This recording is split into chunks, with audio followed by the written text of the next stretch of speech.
Hey guys, thank you so much for tuning back to Urban Tropical. This is Raj, and today is a really dark and dingy day. And I thought, okay, why not talk about those areas in our garden which are really shady, and you just think, what can I do there?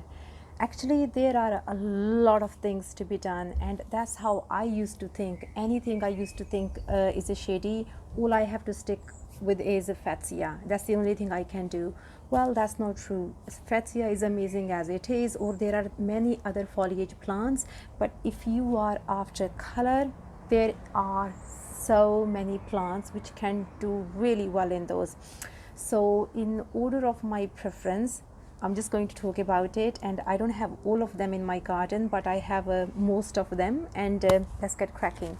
So the very first one I'm going to talk about is clematis. Actually, clematis are, I think, so well underrated, all because of sometimes they can get a lot of problems, and then there is a confusion about pruning. So if you know the name of the clematis you have aboard, pruning is straightforward. Either it will be group 1, 2 or 3. I have got all three in my garden, so for me it's a straight cut, just a foot and a half or up to 2 foot from the ground. Similar thing happens to 2 as well, which is need a lot more pruning. So 3 needs the most pruning, 2 needs the middle pruning, and number 1 needs the least pruning. Why is important? Because it depends on which wood they are going to flower, so that's why always check which one you have. Now in terms of clematis, which one can you have in a shady area? So I had actually this variety, which is I used to say it's viticella, actually it's viticella, and it's a hybrid. The reason I bought this one, I always like to buy plants which are quite disease resistant, because I don't want another headache about dealing with the diseases. So this one was really highly rated for shady areas, and at the same time is quite disease resistant. I haven't got a single disease to it, and it blooms so reliably. You don't have to worry about that. So this one is called I can't pronounce it right, I think it's etiole violet. I'll just put the spellings down. And there are a lot of color combinations you can have in this one. So this one is group 3, very easy to prune, flowers in kind of mid to late summer, and that is one of the reasons again I have it, because it's your choice. You want early flowering, mid flowering, late flowering, so there is a lot to choose from.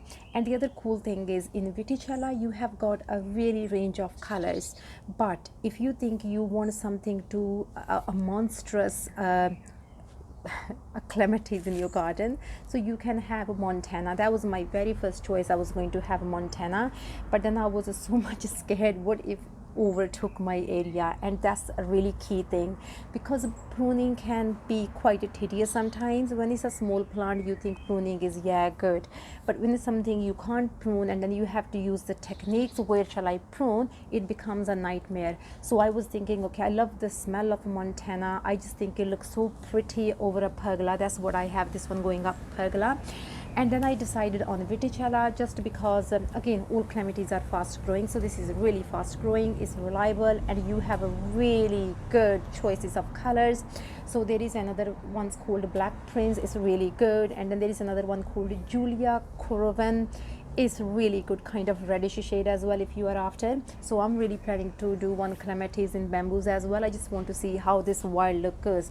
So my very first thing is clematis grows up to 3 meters if you are after, or you can get montana if you want to cover the big area. The only thing with the montana will be, when you look at the bottom, because it's group 1, that means you will always see the woody stems, and flowers will always be happening at the top. And again, you can do some pruning, so you get more shoots from the bottom, so it looks a lot more fuller. So there is a lot to learn about clematis, and then there is a lot you can do. The only thing I want to mention very quickly about clematis is, once the buds are formed, do not give it a feed. If you do, that's not good, because what it does, it's going to give you all that flush of color in one go. And because that's what feed will do, just push it forward. And if you don't feed it when it has formed buds, you are going to have this color for a long time. So I think this has started to bloom in end of May, early June somewhere, and I know it's gonna go into July as well. That is how cool. I think this is supposed to flower all the way till August.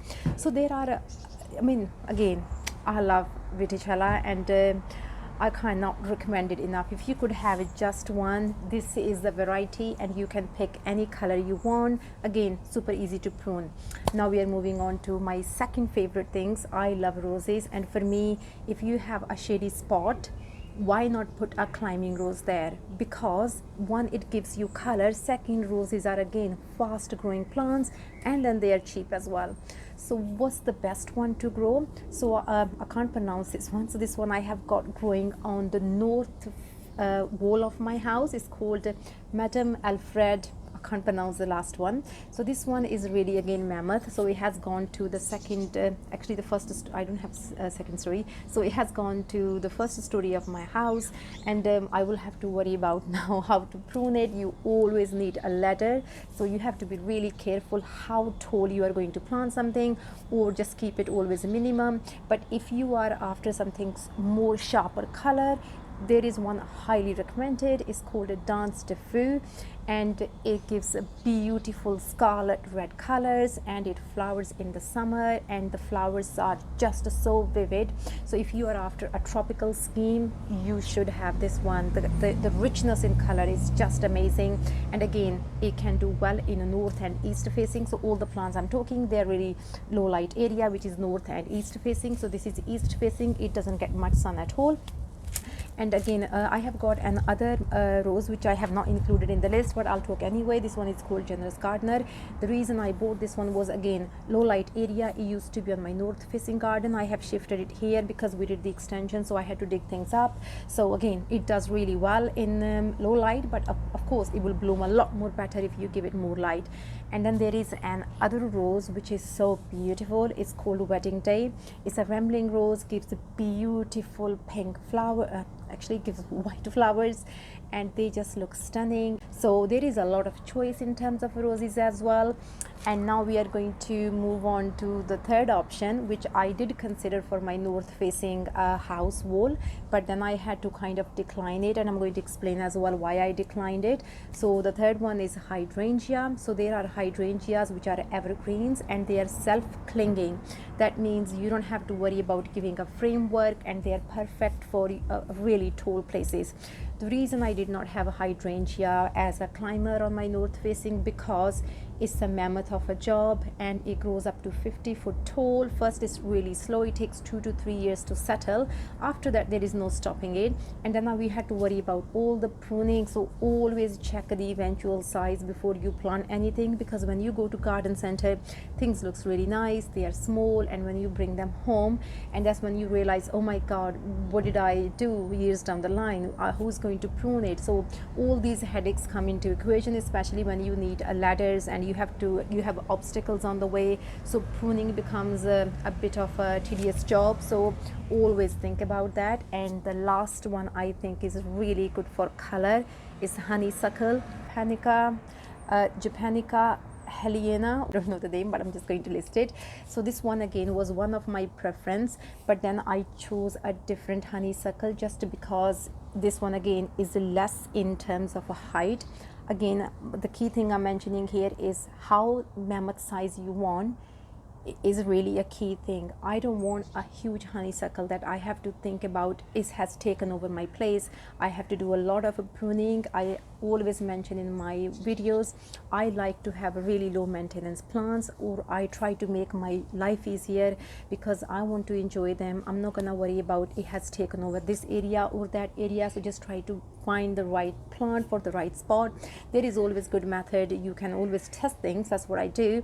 It doesn't work out, I move them. So the best time to move things is literally autumn or winter when your plant is dormant. So it's not like always set in stone that you plant something you can't move it. I have moved a 5-year-old rose and it's still done well. This one was actually moved as well, so it has done again well. This one was moved 2 years ago here, and so there is always this consideration to do. Now, where do you buy these plants? Actually, the cheapest place to buy is garden centers. So I will list the links to these online places where is the It's amazing actually source of information.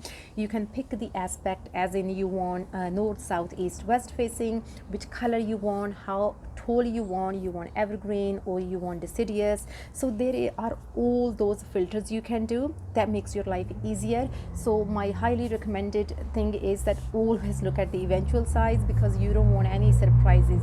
So that's the key thing. And I really hope that this was a quite useful video, and I will just make a very short video on how to make clematis bushier if anyone's interested. It's actually super easy to do, but I'm not going to discuss that in this one. And if you have any comments, or if you have any more tips for another shade loving plant which has color and it doesn't mind shade, please list it in the comments, because it's always helpful others to know. And these are the ones I think are really good for a garden. Either you can have a cottage scheme or you can have an exotic scheme, so there is always a selection of colors, so you don't have to think, my god, I have exotic scheme and I can't have roses.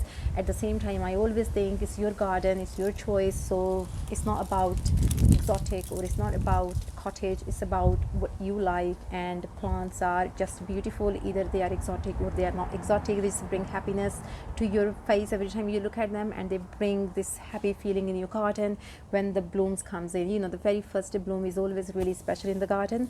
I really hope that it was useful, and I'm just gonna say bye bye. Thank you so much for tuning in.